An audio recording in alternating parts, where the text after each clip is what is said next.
All right, good morning, everybody. It is August 1st. I've just gone over the agenda. And now what I'm going to do is go over the prompt that I gave everybody for the homework assignment. So when I leave my slides here and I go into our Google Classroom page, we have, oh, there it is. We go into the Google Classroom page.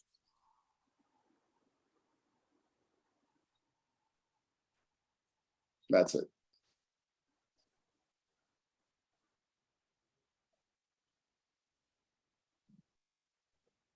Sorry about that. Hang on one moment.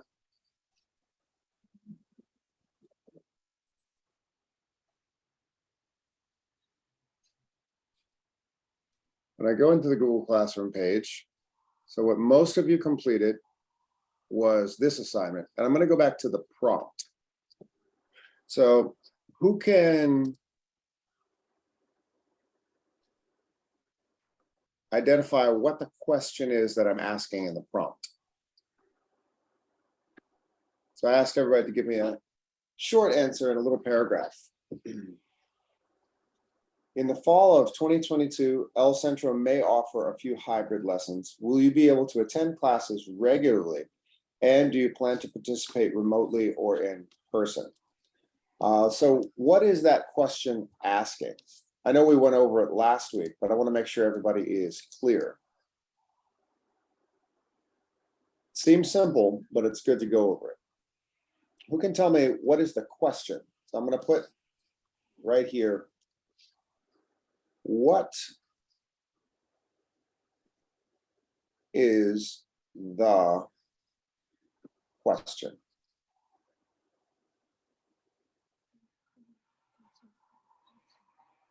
What's the question that I'm asking in this prompt? Yeah, if El Centro, they may offer like in-person classes.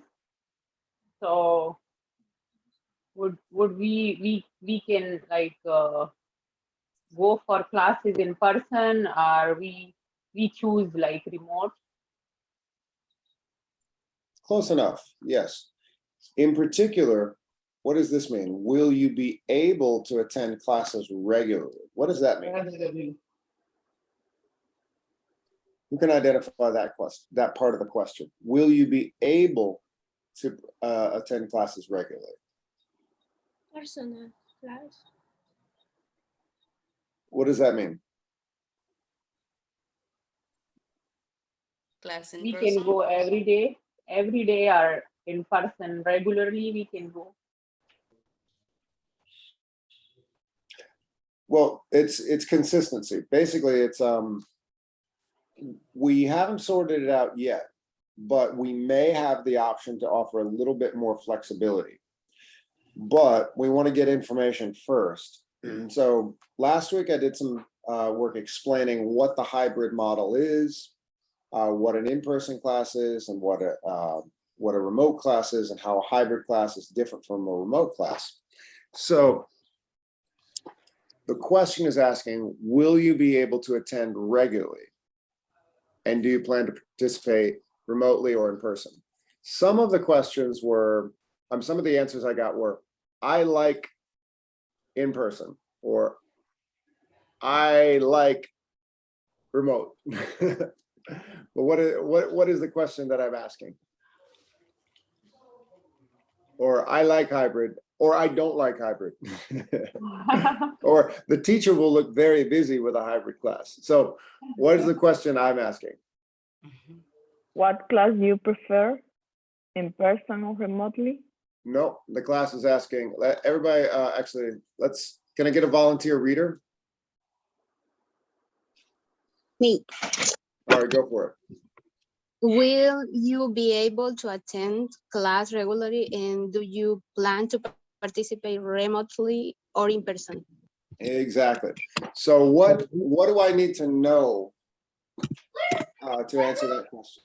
We have to choose like one, if we want to go in person or we want to attend remotely. No, I'm asking what you are able to do. Is it, if I have time for attend class? Exactly, exactly. So the class, if this were to happen, if there were to be some day of the week where everybody could come together, for instance, Anila, you have 6 kids, right? No, 4. Oh, Sorry. I'm sorry. So you have 4 kids. Yes, yes. All right. So in your case, I'm guessing you can't bring all the kids with you and leave them all in the car, right? For Yeah. several hours, right? Yes. So, okay. Now, so in your case, to answer this question, it would be a childcare issue. You could say, I have someone to watch my, I will make it, but I need to find someone to watch my kids. Or Yes. there is no way I can make it because I cannot find anyone to watch Yes. my kids. Yes. So that's essentially the answer to the question. Mhm. It's not so much what you like or what you don't like. Yeah. Yeah. It's Yeah. what you can do. Because the reason I was very specific was because I wanted to make sure everybody understood what's going on. Because usually if we say in person, everybody says, oh, I love it. I love it. Yes. And then we open up a room, we make a schedule, and then we have 24 people in one class, and then 18 of them say, oh no, I can't make it. I can't make it. And then I'm in the room teaching 3 people. Yeah. So that's essentially the information. Yes. So essentially it's about your priorities. Some people who work in the morning would answer, I definitely can't change my job schedule, so I must do assignments, the proxy assignments, continue to do what I'm doing. Or I will change my schedule because I want to go in person so badly. That would be a proper answer to the question. Well, we just need the information so we know exactly who would show up and who would not regularly. So does that make sense to everybody? Yes. Sounds good. So we'll continue to talk about this. It's really about making plans, because it's August now. We're almost done. We got 2 more weeks. Then we take a little break after August 12th, and then we come back after Labor Day, after the holiday. So after that, we'll start our fall semester, and that goes through the end of 2022. Well, the information we really need is not so much do you want to, can you? Are you physically able to get from where you are into Boston to do this? And some people would say, no way. I don't want to. Some people would say, I don't want to. If the teacher's going to wear a mask, I can't hear the pronunciation. I'm not going to do it. Or some people might not be comfortable wearing a mask themselves or getting vaccinated. That's your business. I don't judge you. That's why I just want everybody to know, to think ahead, to plan ahead. For some people, remote is the only way.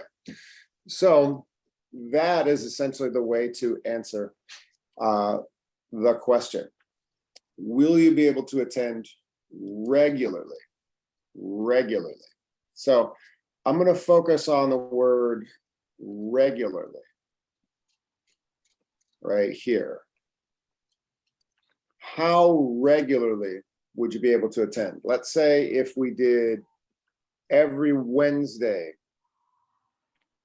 was in person or hybrid. How regularly would you be able to attend? So that's what we want to do. So we want to, now I'm going to show everybody a video made last year, and it was about high school students making that switch from remote to in-person and hybrid together. So here we go. I'm going to show everybody this video, and then we'll talk a little bit. Now, a question I'm going to ask everybody is, what are some challenges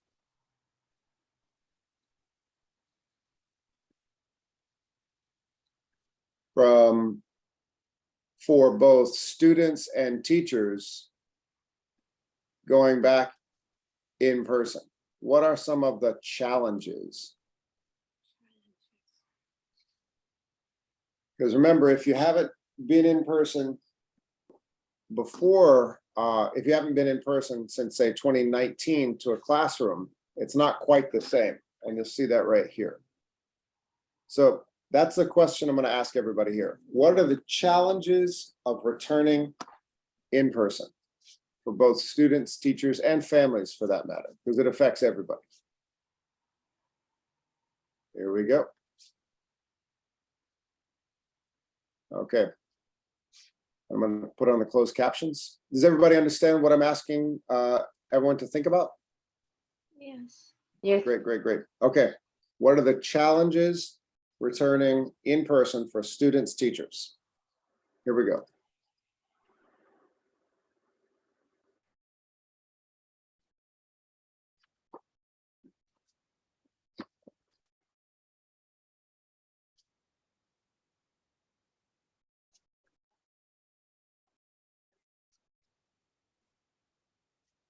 Let me just refresh that. Okay. Give it a moment.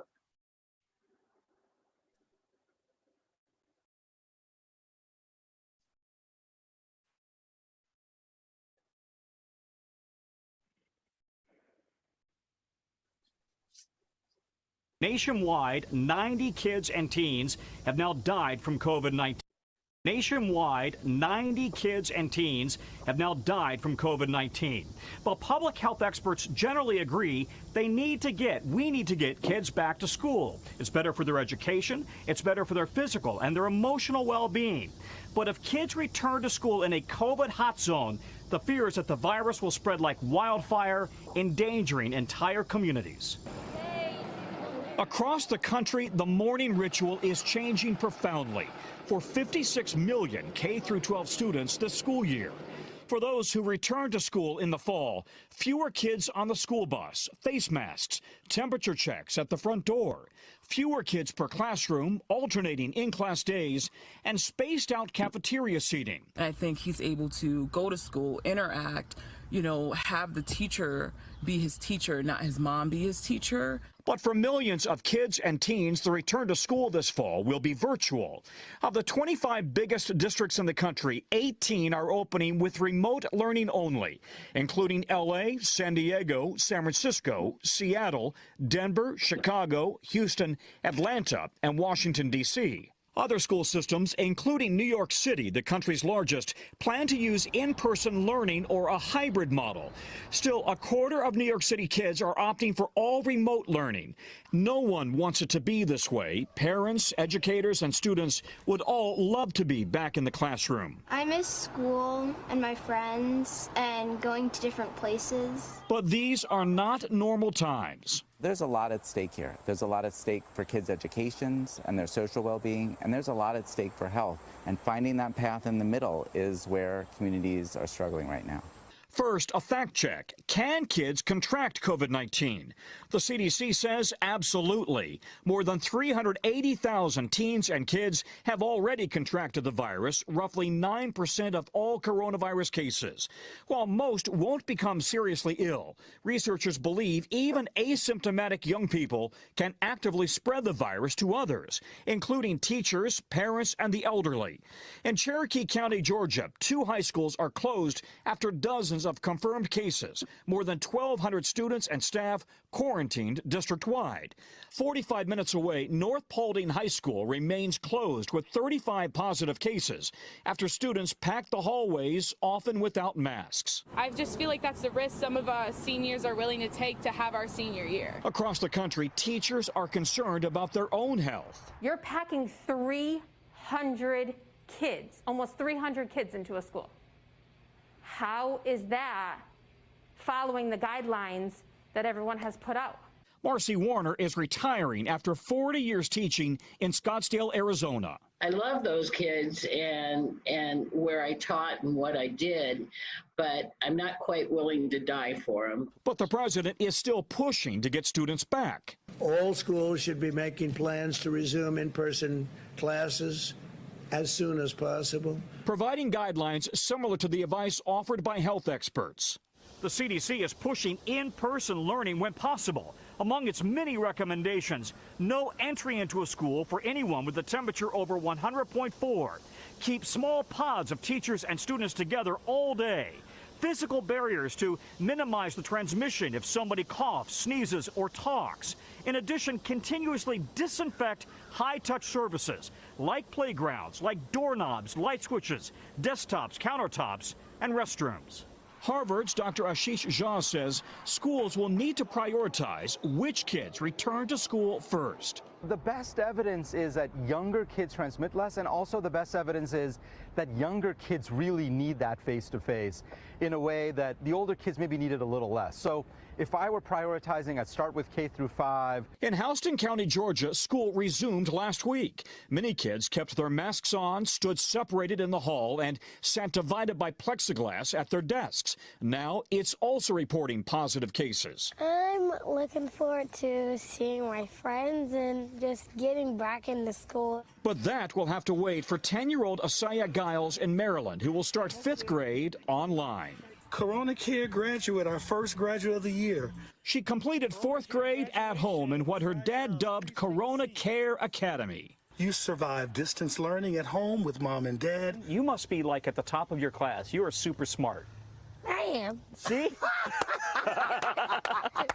Her dad, Tamba, was also at home, serving as the cook, reading, writing, arithmetic, gym, and music teacher.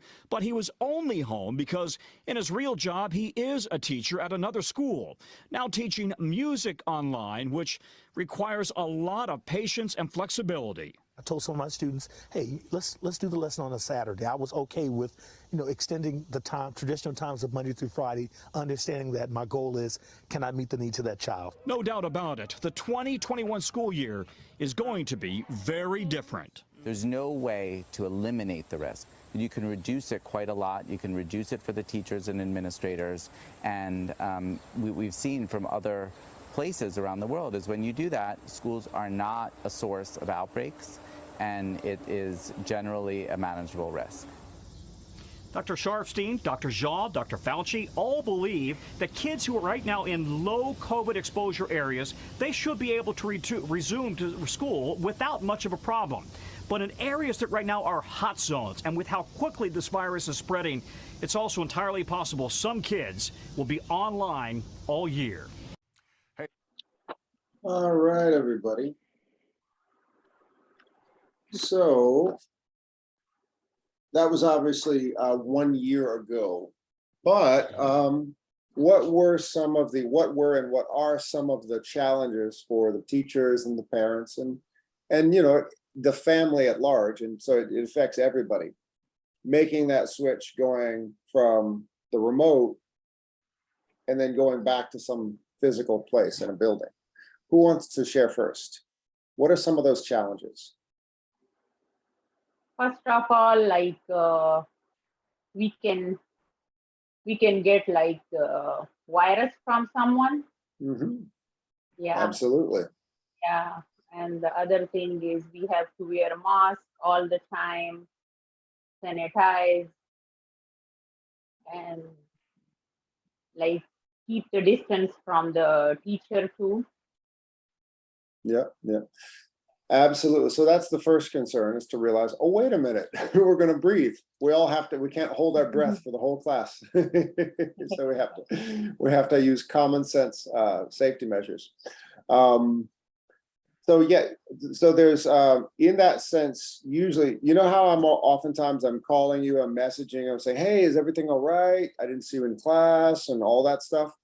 Very, very often. And I've always said, remember, direct message the teacher, direct message me. Don't tell everybody. One of those big reasons is because very, very often for the last 2 years, when I talk to a student and I say, is everything all right? The student will respond, I've got COVID. And I'll say, okay, get some rest.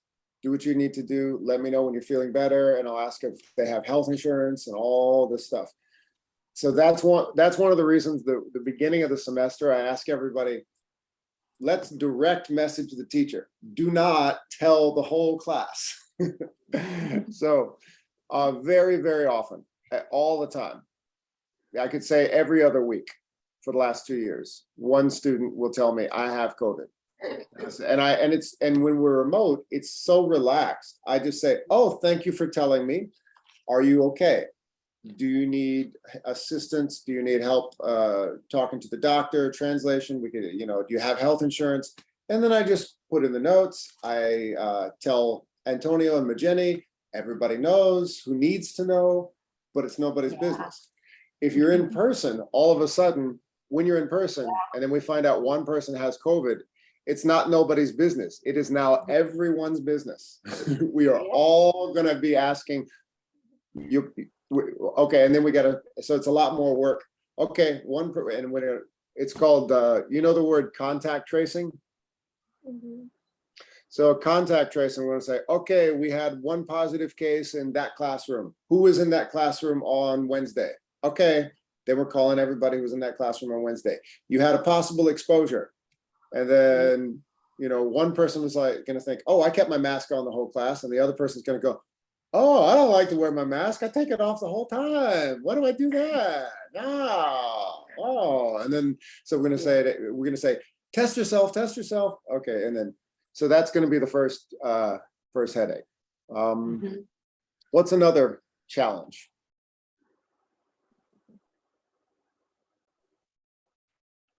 Is that the only challenge? There's got to be more. We have to sanitize everything. Like if we hold something, like, and so everything, like the computers and all the small things.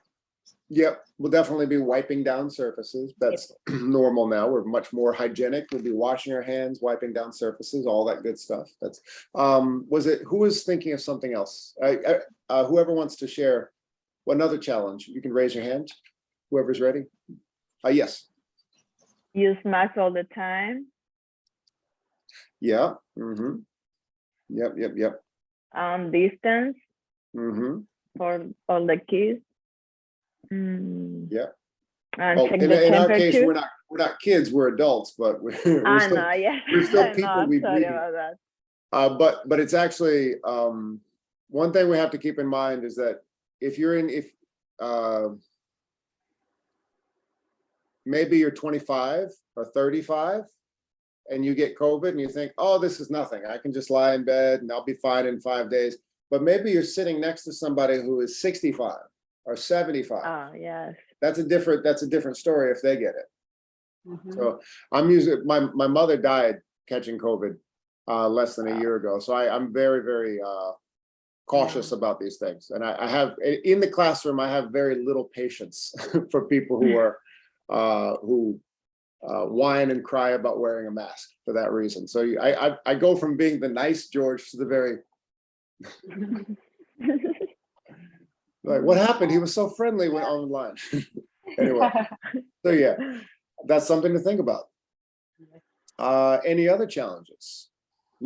Teacher. Yeah, Allison.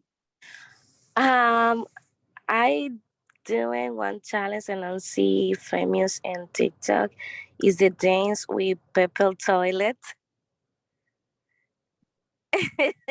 Say again. I heard TikTok. What are you talking about? I see a lot of people's and TikTok dance with paper toilet. Oh, I'm not talking about TikTok challenges.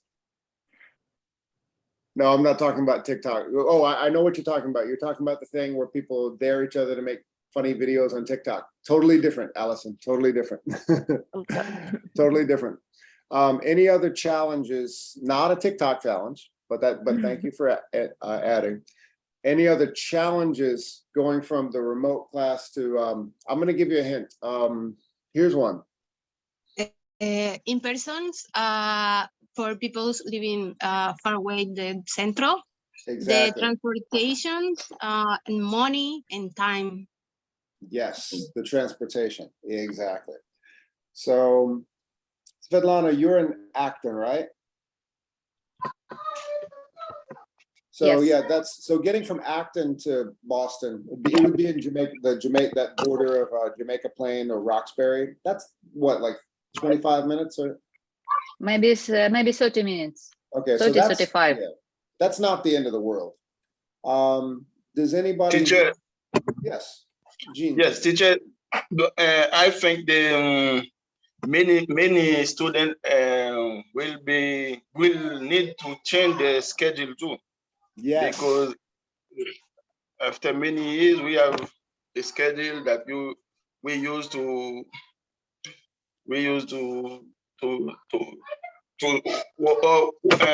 or you work or everything else, but you have to change, and because that is a Yes. challenge. Thank you so much, Gene. Yes, you might have if you are planning to come in person, you will definitely have to change your schedule. I was actually waiting for somebody to say that. Yes, it's a whole lot different from basically making your coffee and getting your notebook and turning on your screen to getting up, brushing your teeth, getting dressed, getting to the bus, making sure you get there on time. It's a whole different world. So for some people, we do have a lot of students who live far from Boston. For some people, that is incredibly difficult, and that's what we need to know. It might be easier than you think. Like for last spring, we had a couple students who lived in Providence, and I was thinking, no way you're going to drive an hour in every morning. That's crazy. So yeah, that's something to think about. That was my answer. I explained that one. Yes, well, My homework, yes. The big thing is transportation. Yes, you did mention transportation, and Gene also talked about scheduling. Yes, and I think most of you have families that depend on you. Yes. Be at a certain place at a certain time. So when it's not just changing somebody's schedule. It's not just your life that has to change, your family as well. Svetlana, I don't worry about you because your kids are grown, right? Yeah, my kids is grown. I don't have a working permit right now, and there you go. So I will. So every so often, Anila, you're home with 4 kids. Just call Svetlana and just ask her to talk about her day, and you can like live that freedom through Svetlana. Just like, yeah, what'd you do? Oh, I just went for a walk this morning. Oh, that sounds so nice. Anybody dealing with some stress, just call Svetlana and yeah, she's lucky. Enjoy that freedom. Yeah. All right. So yes, think about what you're able to do, because that's the question. Are you able to? Because a lot of people say, oh, absolutely, I'm coming. Oh no, I can't change my schedule. I won't be there. So that's why I'm always very careful. Are you able to come regularly? Because we need a number for each class. If we're gonna have a room in a building for people to be arriving in a place in the fall, a certain number of days a week, we need to know who's actually going to be there, because we don't want to open the get ready and then 2 people show up and then everyone says, oh, I'm not coming, where's the link? And then we're all going hybrid. It's me and it's Svetlana and Sandra, and it's the 3 of us in one room and then 20 people on the internet. Yeah. So for you teacher, for you too, it's too hard to manage everything, for hybrid. Yeah. What I would do is, in reality, I would assign the students in the room a job. I have a question. Yes, Svetlana. How often these lessons we will be able in person? That's a great question. We need to gather the data first. I need to know how many people would be able to come would reasonably be able to come. It will be able twice in a week or That I can't answer till I get the data from everybody. And I think 50% have turned in the assignment so far. So I'll give you a more definitive answer by the end of the semester when we compile all this information. Yeah. Yeah, but that's a fair question. Let's go to breakout rooms right now. And in the small groups, I'm going to ask everybody to share what their challenges would be. Maybe you're in a situation where there's no way you can ever come in person. Maybe you think you can come in person, but you don't know how to do it. Who's going to watch my kid? Something like that. I'm going to put everyone in breakout rooms right now. Talk about your challenges with each other. Oh, I don't know. I think my uncle, my cousin can watch the kids on Wednesday or maybe Tuesday. I don't know. So this is a speaking exercise. Talk to each other. What's going to be your challenge? Being at a certain place at a certain time on a certain day every morning. Everybody understand? Yes. Okay. I'll make 3 breakout rooms. Here we go. And what I'll do is I'm going to go over the assignment and I'll just send you a message. If you haven't turned in the assignment, I'll just send you a quick message. All right. Okay, everybody, you can join. Actually, you know what? I'm going to add a breakout room, 4 breakout rooms. Let's see.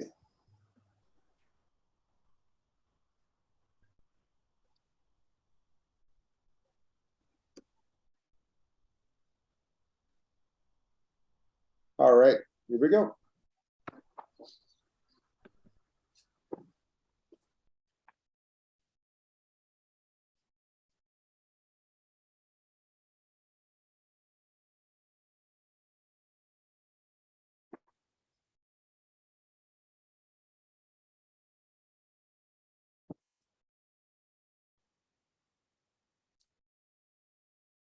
All right, so we're back from break.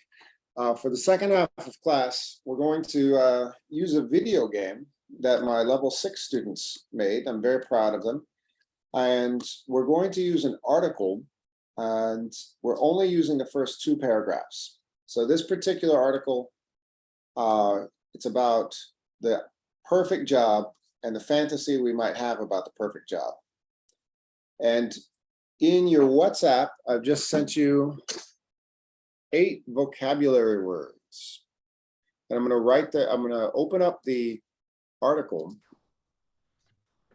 after we read the directions. Let's see. Do I have a volunteer to read these directions that I put here at the top?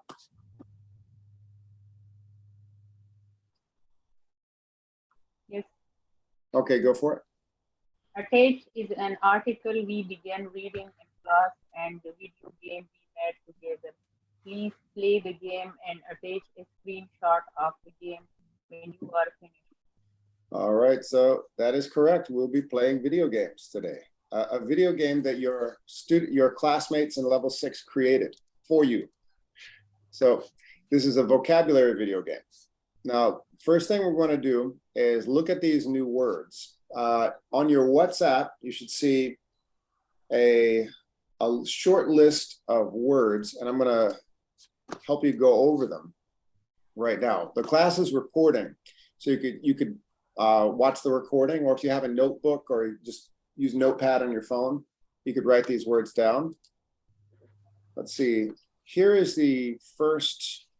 I'm going to open up the article first. Here we go. And in the left-hand side, here's a nice white space on the website. Now, yeah, there it is. Perfect. It's titled "Stop Fantasizing About the Perfect Job." Now, on the left-hand side, we have space. I'm going to use this like a whiteboard. So the first word, I'm going to write it in pink, A-L-L-U-R-E, allure. So I'll show everybody the pronunciation with it. You can follow my mouth. Allure. Allure. Allure. All right. Now, who wants to take a crack at this one? You could look it up, or you could try to figure out what the word means. What does that mean? Allure. Teacher, is that equal like behave? Your be Say it again, Gene. behave. Oh, behave. No, it's not behave. It's not a synonym of behave. Totally different. Oh, Vladislava raised her hand. Yes.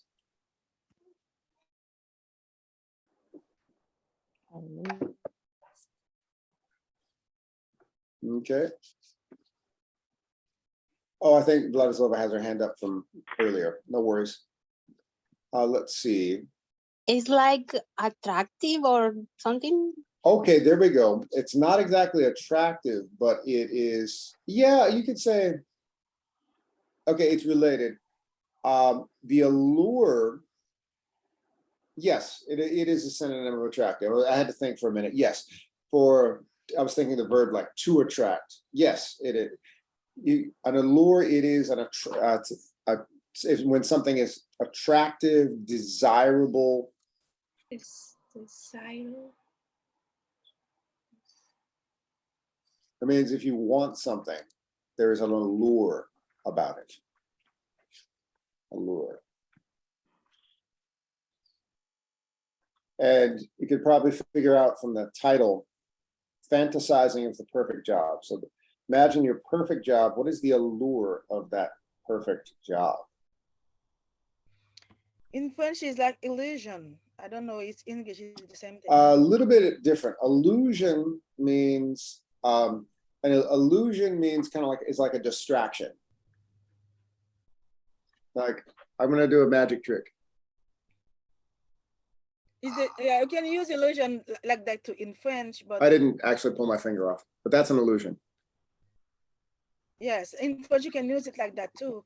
But at the same time, you can when you are fantasizing, like in French we say fantasmer with something, is like you see the thing, you want the thing, but the thing is it's very so far from you. It's kind of impossible. Okay. Okay. I'll give you if you conjugate it to allude. If you've been alluded by something, it means you've been distracted in a way. And to be alluded is in that context, Vladislava, you're right. But the allure is the attraction itself. Okay. So yeah, not so much attractive, but the attraction, allure, as a noun. So yeah. So attractive is an adjective, but allure is the is the noun. It has an allure. Why I want that thing, whatever it is. Teacher, it is like something that you try to catch. Yes. To catch up, right? Exactly. All right. Now the next word is. It's going to be, I think everyone's familiar with this word. It's right there. Fantasizing.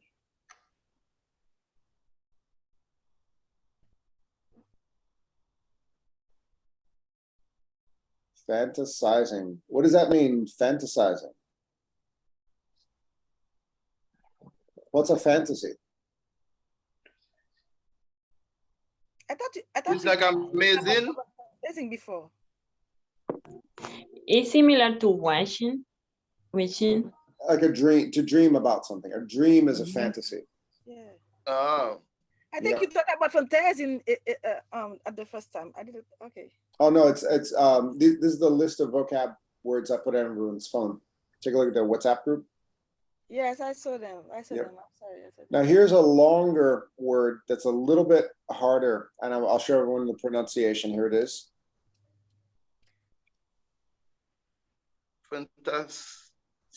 Fantasizing.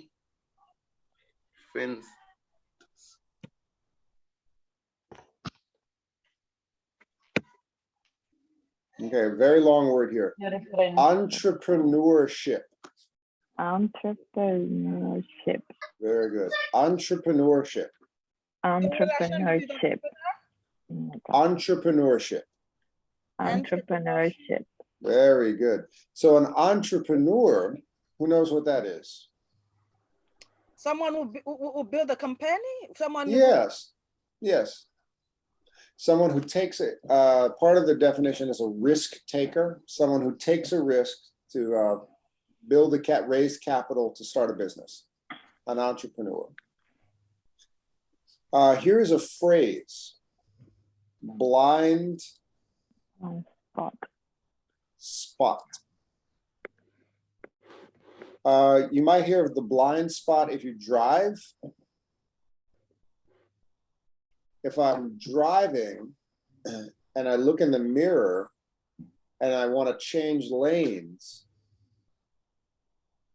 do I only need to look in the mirror, or should I also look over my shoulder when I change lanes? Yeah. Look at your shoulder. Why should I do this if I could just see the mirror? Because there is blind spot. We That's cannot right. see the rear. Yeah. Yes, there's about 7 feet that your mirrors in the car don't show, and that's called the blind spot. And we use that phrase blind spot in a lot of things. If there's something that you can't see, or something you don't know about, there's a blind spot. It could be in any context, something that if there's information you're not getting, that's a blind spot.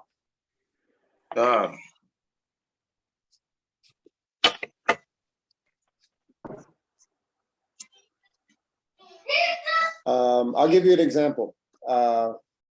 When I pick up my son from school, I ask, "What'd you do today?" He'll say, "Nothing." Is that what really happened?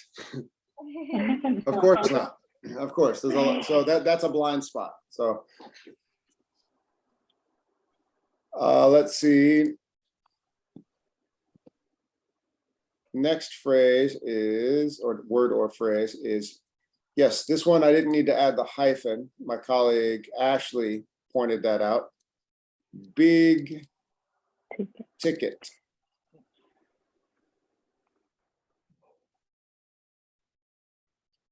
Big ticket, another phrase. Big ticket means grand, exciting. It means grand and exciting. Lots of allure, to use the first vocab word.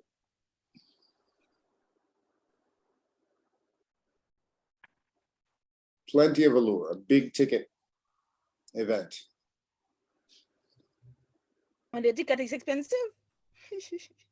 Literally, that would be a literal use of the phrase, but figurative would mean there's no actual tickets, but if it's something that's going to happen.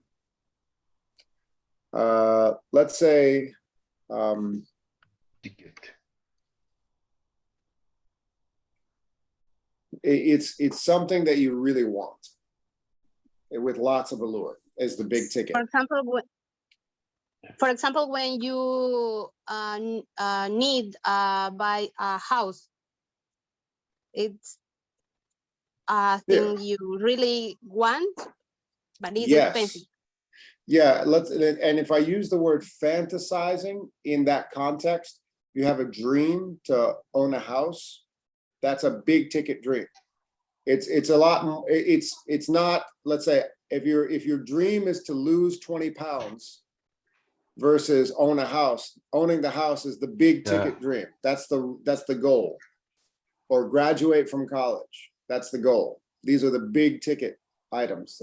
Start that career. These are the big tickets. Start that family. Big tickets. Whatever it is. Before you, many of you. Before you came to America, may have had a goal in mind. I'm going to get to America to do something. That could be that big ticket dream, whatever that may be. Let's see. Next up.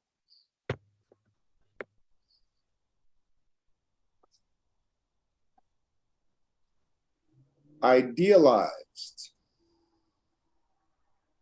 So I'll say this again. Idealized. And I'll piggyback off of that. How many of you, well, here's a question. Before you came to America, what was your ideal image of America in your head? What did you think America was like before you came? Tell me everything. What you thought? You thought there was a machine that dropped money from that money fell from the sky, and yes. everybody was happy. And Yes. tell me everything. What was your We ideal? can get money. We can get money without struggle. Yeah. If it's cold, when Not it's really too much cold, work. I'll say, you know what? Yeah. It's cold here. Go outside and grab some of the money lying around on the street and burn it. It's cold. Yeah. Yeah. You can do whatever you want. Yes. Yeah. It's been a long time with the thing that. Let's see. So you can use. I fantasized about coming to America to start an entrepreneurship and create a business, but there was a blind spot. I had big ticket dreams, and my idealized picture of America was very, very different than when I arrived. When I arrived in America, I spent 12 hours a day in an Amazon warehouse. So whatever. Yeah. This was, I no longer had the allure or something. You get, so that these are ways you could use this vocabulary words. All right. Here we go. Big ticket. Okay, last two words. Come on. Micro manage.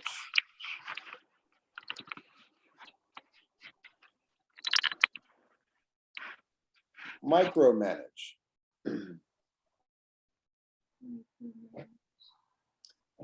So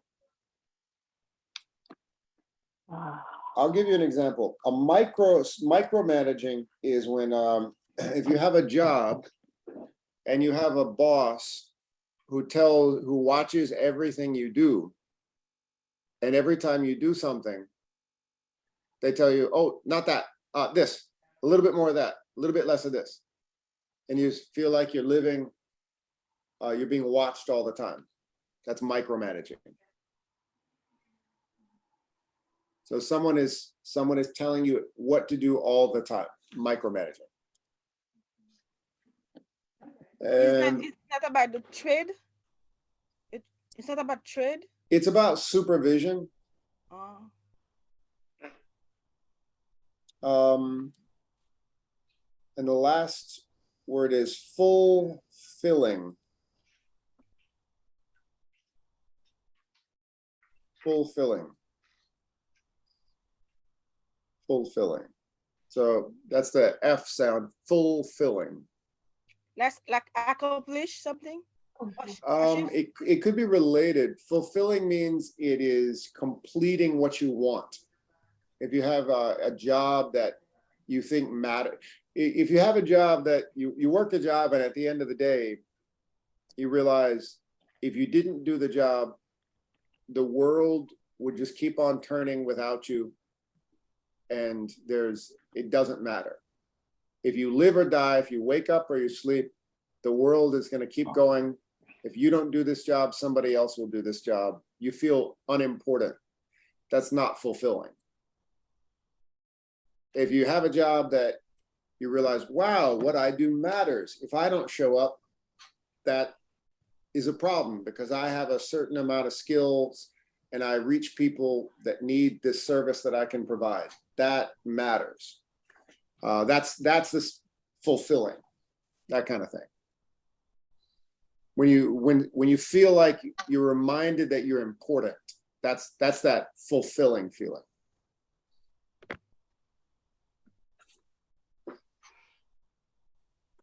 All right, we can see 1, 2, 3, 4, 5, 6, 7, 8.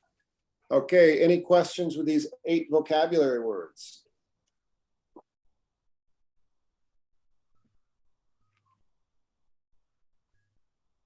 Okay, no questions. We're going to read the first 2 paragraphs, and at the very end of the class, I'm going to let everybody play the game. That's the fun part. And tomorrow we'll pick it up we'll have a discussion about an ideal job and have a few more exercises with that. So I'm gonna erase that right there, but don't worry, it's all on your phone.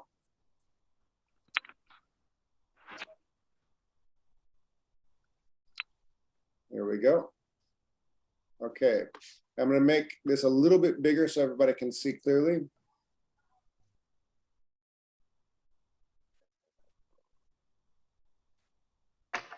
All right. All right, so can everybody see these words clearly? Yes. Beautiful. Let's have a volunteer reader. Somebody who we haven't heard from yet today. Okay. Oh, two people raised their hand. Let's hear from, who were they? Hold on a second. That was, we have Vladislava and Magdala. Vladislava, you can read the first paragraph, and Magdala, you can read the second. Okay. So Vladislava. Okay. All right, take it away. Some careers seem to maintain a powerful allure. Many people fantasizing about leaving their jobs for careers that seem to offer deep meaning, like teaching or non-profit work, or apparent autonomy, like entrepreneurship. Others are attracted by high status, high paid occupation such as law and consulting. Still others want to work in broadcasting or publishing, for example, which maintain a glamorous allure. Good. The irony is that there are probably just as many people itching to get out of these roles as fighting to get in. Very good. In any industry, not just this, it's fairly easy to find people who dislike the work they do. All right, very nice. So I underlined the 3 vocabulary words: allure, fantasizing, and entrepreneurship. Now, of course, there will be more vocabulary words that you don't know. And what I always tell people is when you're reading and you see a word that you don't know, put it in the context of the whole sentence. Don't just think, oh no, I don't know this word, autonomy. I don't know this word, irony. I'm just going to put it down and stop reading because it's too hard. I can't do it. Don't do that. Put it together with the whole sentence. Use the words you know to figure out what you don't know. So let's just look at this first 3 sentences. Powerful allure. People fantasize for careers that offer meaning, like teaching or nonprofit work, or apparent autonomy like entrepreneurship. So we now know the word entrepreneurship. Who remembers the definition we just went over? An entrepreneur is what? Someone to take a risk to build a company. Exactly. So if we know the word entrepreneur, we know entrepreneurship. What would this word autonomy mean? When you work for yourself, for your own. Exactly, exactly. And now, even if I didn't have the whole sentence, take a look at the root word. Auto. What does that look like? Auto. By myself, like. Exactly, exactly. So autonomy means nobody's watching you do what you do. You are essentially getting the job done on your own, being your own boss. People trust that you can complete a task that you need to complete. No one is watching over you, or I'll use the word micromanaging you. So that's one of the desires of being an entrepreneur, because it's hard to create a business and maintain a business, but you're working for yourself. So for some people fantasize about that. They don't want a boss telling them what to do. And other people feel the opposite, that it's too much stress being an entrepreneur. They would rather just have a steady job. Good job, Vladislava. Let's see. Was that Svetlana who wanted to read next? Oh, I forgot who had their hand up. That was Svetlana, right? Magdala. Magdala, I'm so sorry. I'm sorry. Every name is ending with an A. Vladislava, Magdala, Svetlana. I'm confusing my students here. Okay, Magdala, I'll read this little bit right here. Why do smart people have such odd blind spots? Okay, Magdala, you can take over with this next paragraph, and I'll highlight it here. Yes. Holding out for a job you love offers to solve our problems at one stroke. Those problems, earning enough, making choices. Perhaps most of all, it offers us two big ticket items, meaning and entertainment. Ideal jobs appear to fulfill deep-seated needs both for variety and task enjoyment.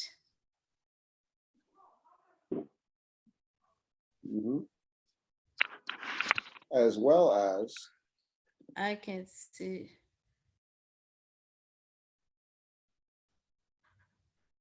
I'll make it a little bit bigger for you, Magdala. No, my internet connection is very bad. I see. And I can't. I got you. I'll scroll down.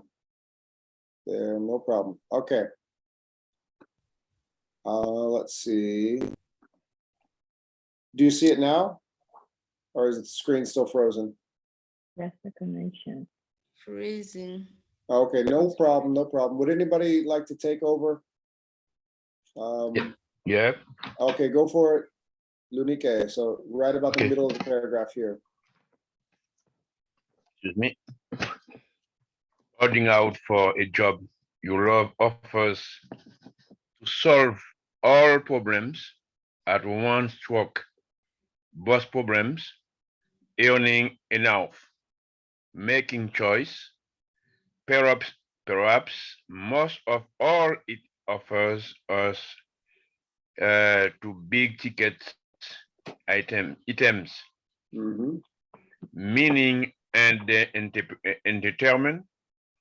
Ideal jobs appear to fulfill deep-seated needs both for variety and task enjoyment, as well as fulfilling a sense of purpose. When you ask people to describe the ideal world, the choose mix is distinctive, but not unique. Many people want a boss who guide rather than pushes, who doesn't micromanage. Many want an organizational culture that does not. It says one the thing when people talk about idealized work, they often also express longing for a job that feels worthwhile. I want to make a difference, or I want to give something back. Very good, very good. Thank you, team. Let's go back to this first paragraph. No, it started the introduction talking about the allure of being an entrepreneur, starting your own business. And then the irony, I remember when something is ironic, it's a surprise. The irony is that there are probably just as many people itching to get out of these roles as fighting to get in. Itching literally means you're scratching your body like this, itching, that's itching. Figuratively, what does that mean, itching to do something? Exciting? Yeah, it's exactly that. I really want to do what itching means, really wanting something. It's that you can't sit still. So Yeah. what's ironic that's pointed out in this paragraph? What is the irony there? Ironic, it's like a joke. Well, a joke can be ironic. Think of it as a surprise. So a lot of people want to be their own boss. They want to start a company. And the irony is what? Or maybe some people want to work as a teacher or do some nonprofit work for a charity organization. The irony is what? Contradictory. Well, you're telling me what the word irony means. I'm asking you for the irony in this paragraph. I'm not asking for the meaning of the word irony. I'm asking you to tell me what's the irony that the writer points out?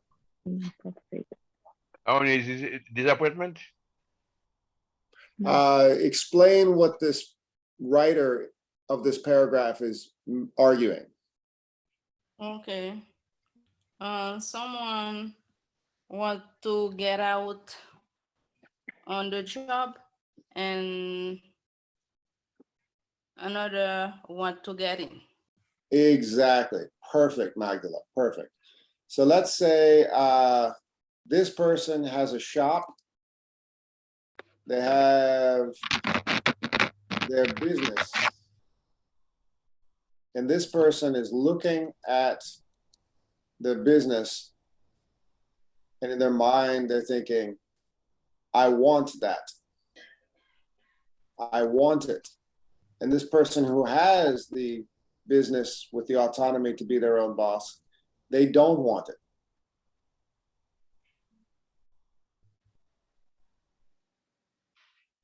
I want that. I don't want that. You could put this in a lot of different situations. All of you came to America.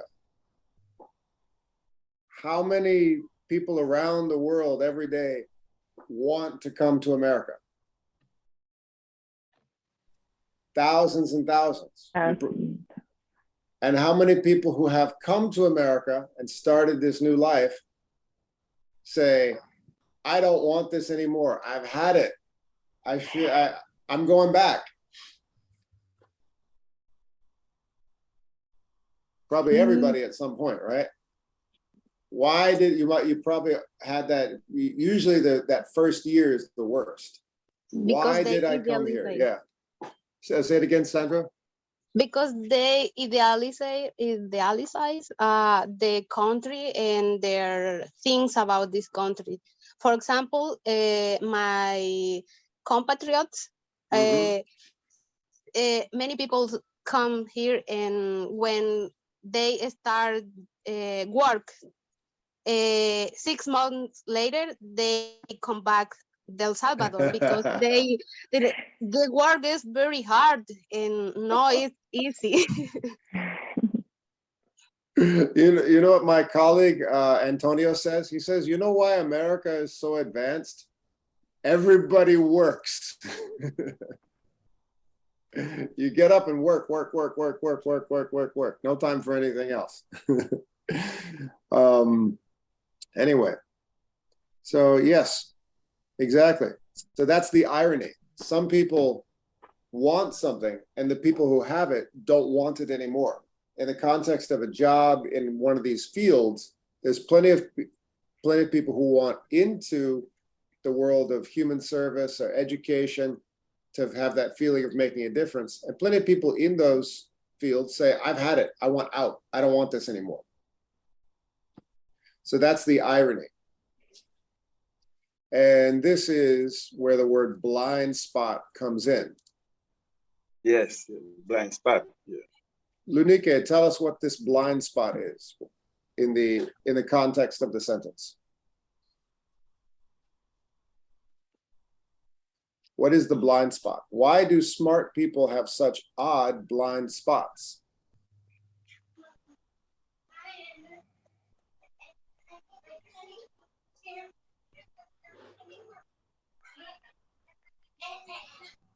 The blind spot is when you are fantasizing about your goal that you want to reach, it's often very hard to see the people who have the thing that you want don't want it anymore. And that's a blind spot. So let's see. We're gonna have 10 minutes left. Right now, what I'm gonna do is I'm going to send everybody the game. You can start playing the game right now, but I'm gonna send you into breakout rooms just to let you enjoy playing this vocabulary game. And I'll show you on my computer what it looks like. And then tomorrow I'm gonna ask somebody to share their screen to show it on their computer. Here we go.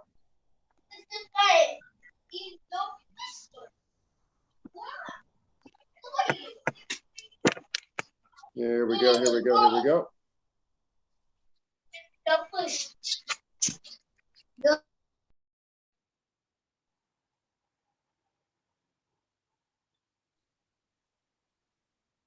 Going back into Google Classroom. So does everybody see what I just sent you on your phones? Yeah.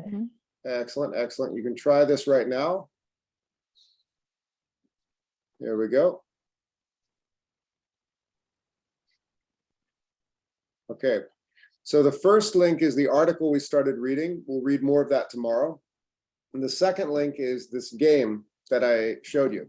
So when you click on it, you press start, and this is a game your upperclassmen made. So your classmates at El Centro made this game, and we'll do other.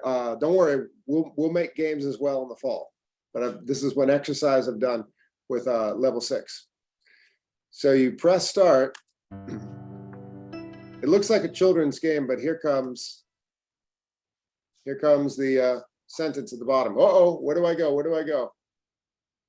As well as, Fulfilling.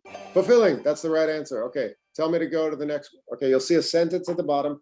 Like teaching or nonprofit work. Oh, I got the right one. I was lucky. All right, but now watch what happens. So I got the first two right. Why do smart people have such odd high blood pressure, fantasizing? What is it? What is it?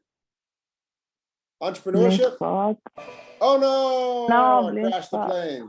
You get the Blind idea. spot, teacher. Exactly. I did that on purpose to show everybody. So what we do is we use those 8 vocabulary words, and then you can gamify it. So have a little fun playing that game. You'll see the same sentences from the article, but then it'll teach your brain to put the words into the sentence, into the right sentence.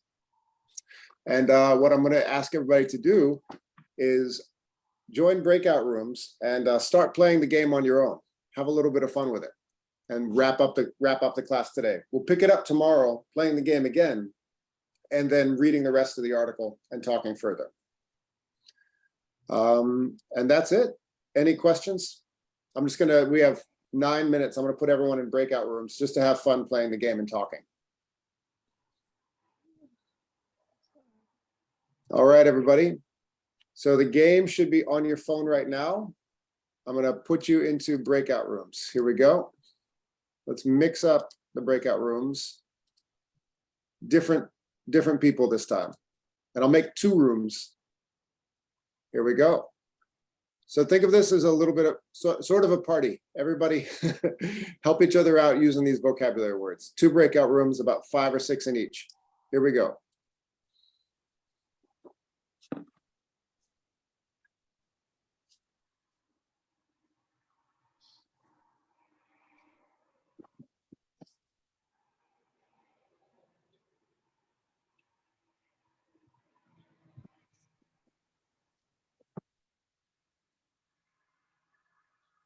Can you reach it, Narcissa?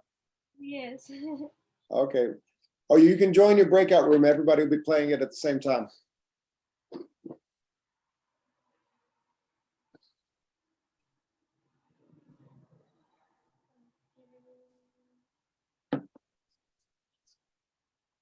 Oh, you can touch the computer. You can click join on the computer. You're not in your breakout room right now. You want to click, you want to join the breakout room? There you go.